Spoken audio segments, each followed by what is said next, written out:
you can't read it, you can see it's readable a little bit here, and then sometimes when you're driving, it'll be all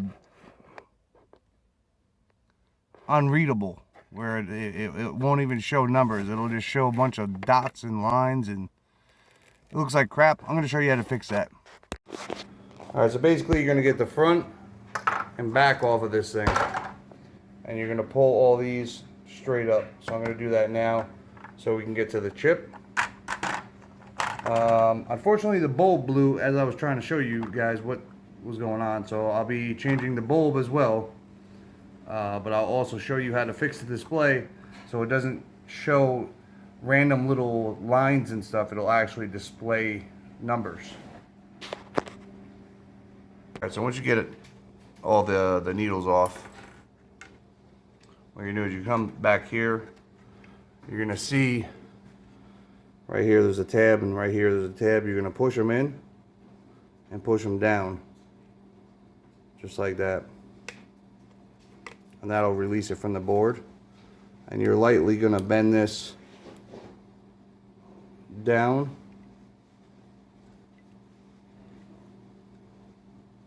and out of the way like that. You're just gonna lightly bend it forward like that. Desolder these two joints, pull the bulb out, and then I have a donor board. This is off of Chevy Silverado. I'm just going to take this bulb out and replace it with that one.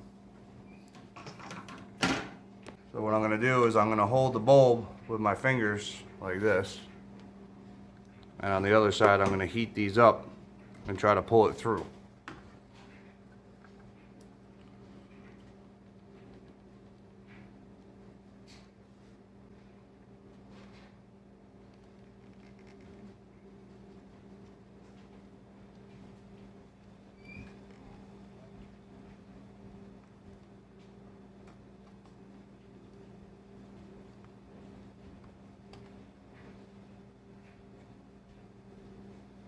Just like that.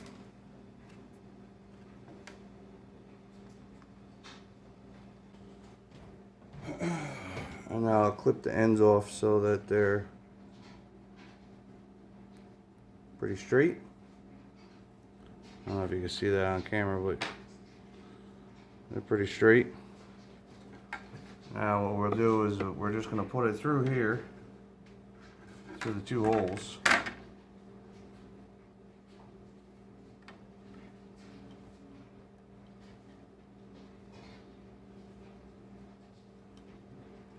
Just like that.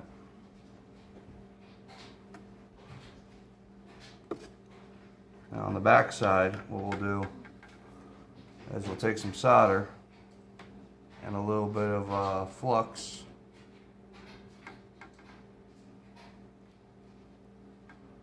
and then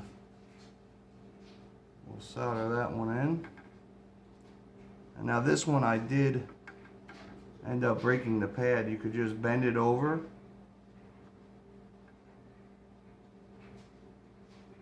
so that it meets the existing pad that is left, and solder it right to the what's left on the board. It doesn't have to be perfect, it just needs to make contact.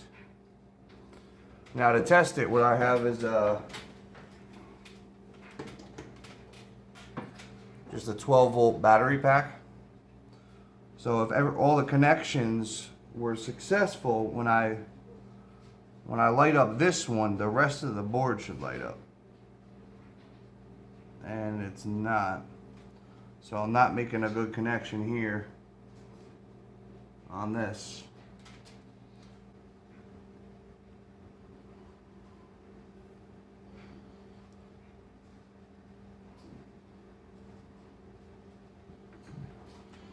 Now that should have a good enough connection, and like I said, when I light this up, it should light up the rest of the board. There we go. So you can see if I light up this bulb, it's lighting up that. Not too sure why these ones ain't lit. I know these are good.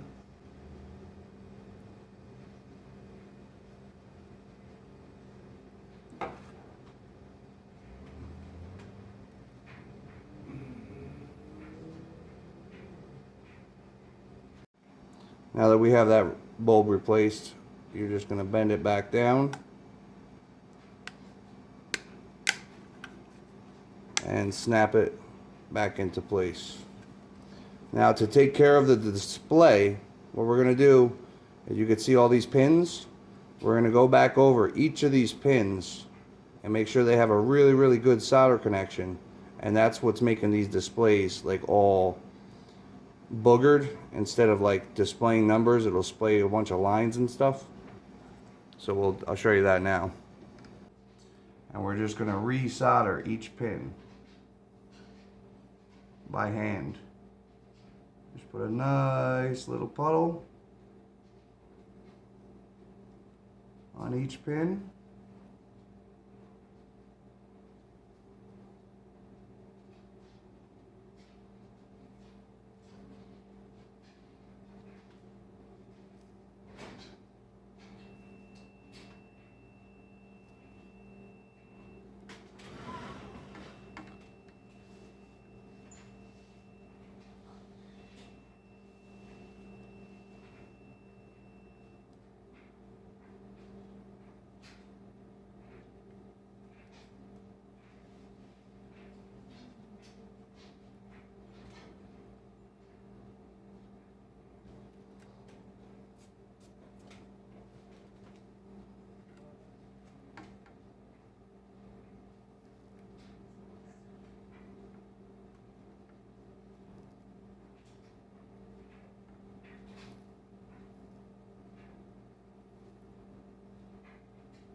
And there you go.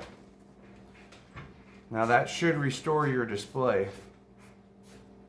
just by going over and just resoldering all of these pins. Now, I don't know if I could show you on camera, but you could see it's nice and they're nice and shiny. You kind of want it like a little bubble on each pin, kind of like this one here. You just kind of touch it and let go. Touch it, let go. Touch it, let go. Just like that. So they all got a really good connection with the board. Now we'll reassemble and test. Alright, so now as you can see, I put the dash cluster back in. I actually changed the needles. I don't know if you could see in the dark here, but I changed them to red ones. But as you can see, soldering them joints, you can clearly see your dash now. So I hope this helped you out.